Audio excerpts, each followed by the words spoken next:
Prezado Padre Cláudio, Padre Charles, Diácono Gilson, queridos ministros, ministras, querido povo de Deus reunido na casa da Mãe.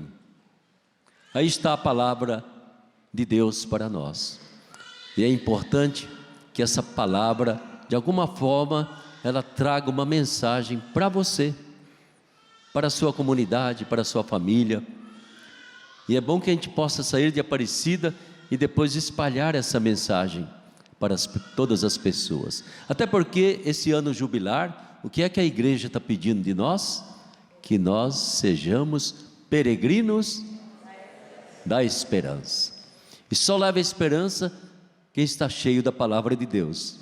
Senão pode levar desânimo, e não é isso que você vê em Aparecida. Você vem aqui reabastecer a sua esperança, aquela esperança que não nos engana, porque é uma esperança que nasce da cruz, da ressurreição de Jesus, nasce dessa mãe querida. Por tudo que ela passou, por tudo que ele passou, eles conquistaram uma esperança eterna para nós. O que é que a palavra de Deus diz para nós? A primeira leitura lembra a história da salvação. Quando Deus começou a se revelar a Abraão, a Isaac, a Jacó. Naquele tempo não tinha escrita, não tinha Bíblia, não tinha nada. Cada um guardava no coração e passava para o seu filho, para a sua filha, para os seus netos. E assim, séculos afora, a fé de Abraão foi sendo levada em frente. Até o momento em que, infelizmente, os filhos de Jacó cometeram um crime tremendo, de inveja, de ciúme do irmão mais novo. Quiseram matá-lo, mas para não matá-lo, venderam como escravo, e ele foi parar no Egito. Deus tem seus caminhos, e aquilo que parecia uma desgraça sem fim, de repente se tornou uma salvação. José, pela sua sabedoria, pela sua fé, se tornou o primeiro ministro do Egito para poder abastecer o país durante 7 anos, porque depois viriam 7 anos de seca, que não iria produzir nenhum grão de trigo. E é impressionante como naquela desgraça do tempo da fome, da carestia, os seus irmãos tiveram que vir até o Egito, e lá no Egito então, pedir esmolar algo para comer do irmão que eles tinham vendido como escravo.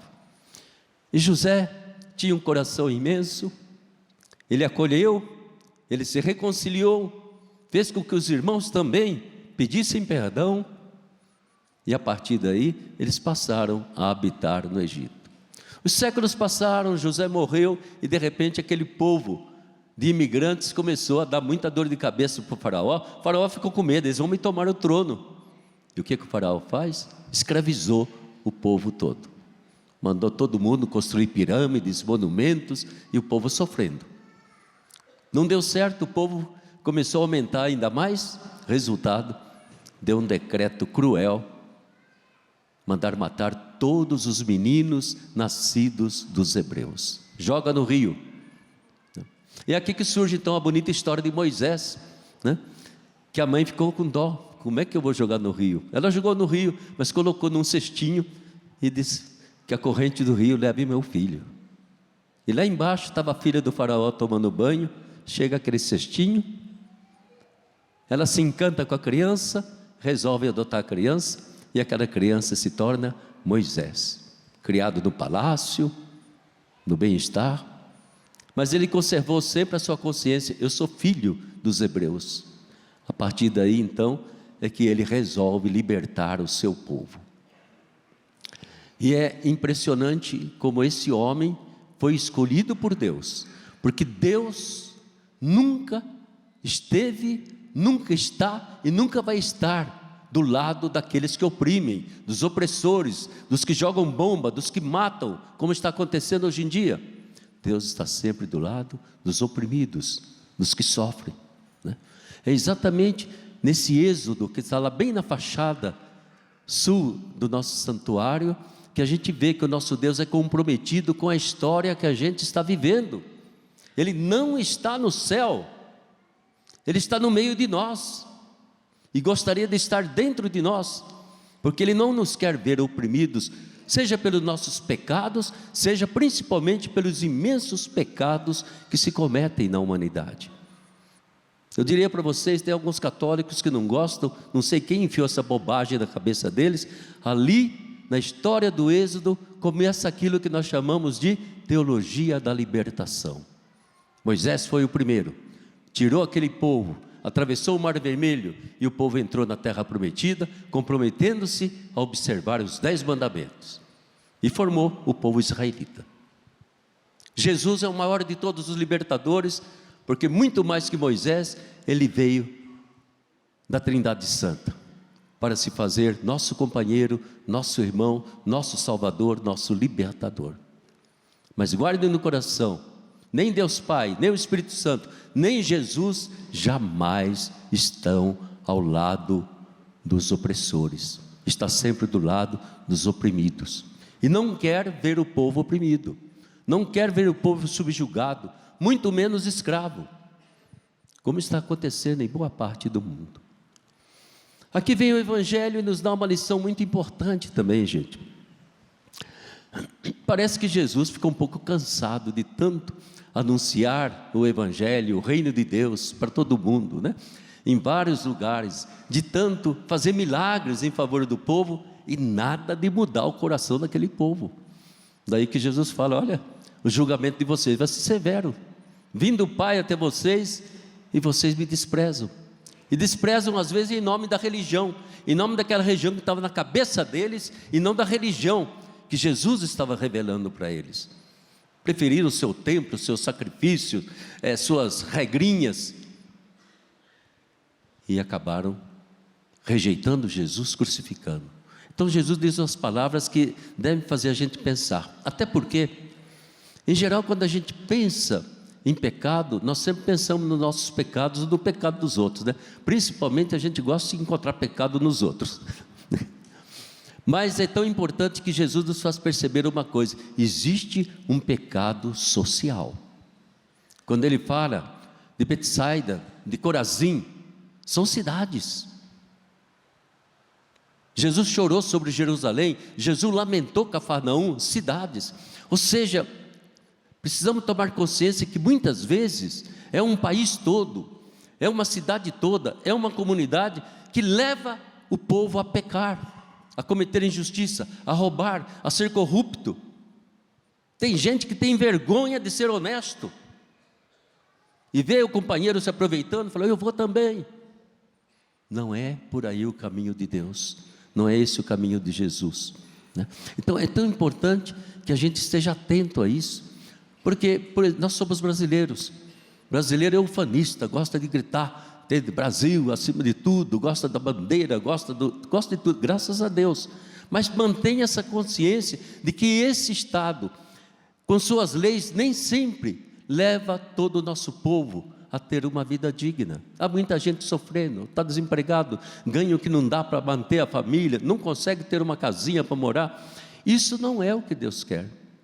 Quantos de vocês, não é mesmo, só lá na 3ª geração é que conseguiu alguma coisinha? Mas muitos dos nossos pais, avós, penaram a mais não poder. Enquanto isso, a gente tem uma classe que comanda sempre, que está por cima, que sempre leva vantagem, sempre leva lucro. Isso não é de Deus, já lá com Moisés e também com Jesus. Jesus sofreu a consequência pior de todas, porque ele fez a opção, fez a preferência dele por aquele povo enfermo, doente, leproso, cego, coxo, pecador, pobre. Jesus viveu no meio deles, fazendo bem a todos eles. Jesus não fez a opção de ir lá para o palácio de Herodes ou de Pilatos, nada disso, nem opção, nem para o templo, opção religiosa daqueles sacerdotes do templo, nada disso. Ele queria que aquele povo soubesse que Deus está reinando no meio de nós, Deus está conosco, Jesus caminha conosco, e essa certeza, e dessa certeza que nós temos a nossa fé cristã. Não recebemos a nossa fé cristã dos poderosos, recebemos a nossa fé cristã dos humildes, dos simples, dos que sofreram, né? Dando uma certeza para nós, porque Jesus sofreu a pior consequência, morrer crucificado, desprezado, rejeitado. mas Ele ressuscitou. E é isso que Ele traz para nós. A nossa esperança não está só em nós, a nossa esperança não está só na labuta e luta de cada dia, mas está em Deus, nesse Jesus, que queria que nós todos imaginássemos um mundo, um país, uma comunidade, uma cidade, um bairro, onde houvesse humanização, onde houvesse fraternidade, onde um respeitasse o outro, porque é um ser humano, e não porque é filho de fulano ou cicrano, ou porque tem essa, aquela cor, ou porque tem essas e essas propriedades, nada disso. Cada ser humano é amado por Deus infinitamente, e Deus não quer nenhum filho, nenhuma filha dominada, sofrendo, oprimida a vida inteira, como acontece com tanta gente. Eu acho que vocês veem de vez em quando na televisão a dor que acontece naquela faixa de Gaza, bebê morrendo de fome. Isso é genocídio, isso é doloroso, isso é vergonha para a nossa geração toda que aconteça isso. Então aí vem Jesus, entende? Ele é muito mais que Moisés. Se Moisés conseguiu arrancar aquelas tribos do Egito e se colocar na terra prometida, Jesus nos tem uma terra prometida muito maior.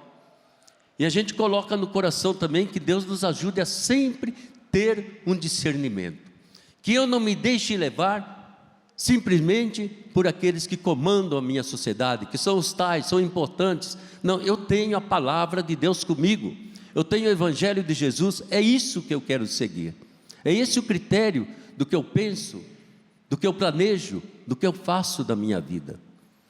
E não esqueça, Nosso Senhor quer que a gente entre pelo caminho da paz. Se essa paz custar o perdão, eu darei o perdão. Se essa paz custa a reconciliação, eu vou em busca da reconciliação. Se essa paz existe a partilha, eu farei o que depende de mim, que perto de mim ninguém passe fome, ninguém passe sede. E nesse compromisso é que eu sou verdadeiramente cristão e cristã, porque eu tenho uma sensibilidade no meu coração, principalmente diante de quem está sofrendo. Em geral, você está aqui para agradecer a Deus de coração tudo aquilo que Deus já realizou para você, né? Mas pense também naquele povo que não tem um dinheirinho para vir Aparecida. Olha, não é brincadeira, a maior parte não pode, né? Vai ficar no seu cantinho lá, vendo pela televisão, quem tem televisão, e a gente pensa nesse povo todo. Se no Brasil a gente tem essa situação, imagine na África, nos outros países, não é fácil, né? Então o reino de Deus está entre nós, mas ainda não consegue mudar a mentalidade de muita gente. Agora, por amor de Deus, seja cristão, seja católico, permaneça firme nessa unidade nossa. Nunca, por amor de Deus, faça da religião um motivo de divisão, de polarização, de ficar um mandando o outro para o inferno, de ficar um achando que o outro está com o diabo. Para com isso. Deus nos ama todos como uma mãe, como um pai, que por mais que o seu filho seja errado, não deixa de amar aquele filho e aquela filha. Se quer ter o coração de Deus, tenha o seu coração aberto, para a gente caminhar na vida como povo de Deus, e então como peregrinos da esperança. Olha, a mãe da esperança é aquela. Não sei quantas mães passaram por aquilo que Nossa Senhora passou. Você imagine, ela foi uma daquelas que parece que aliás, nasceu lá na faixa de Gaza, porque nem bem o neném nasceu, já teve que correr e fugir, senão o neném seria também assassinado.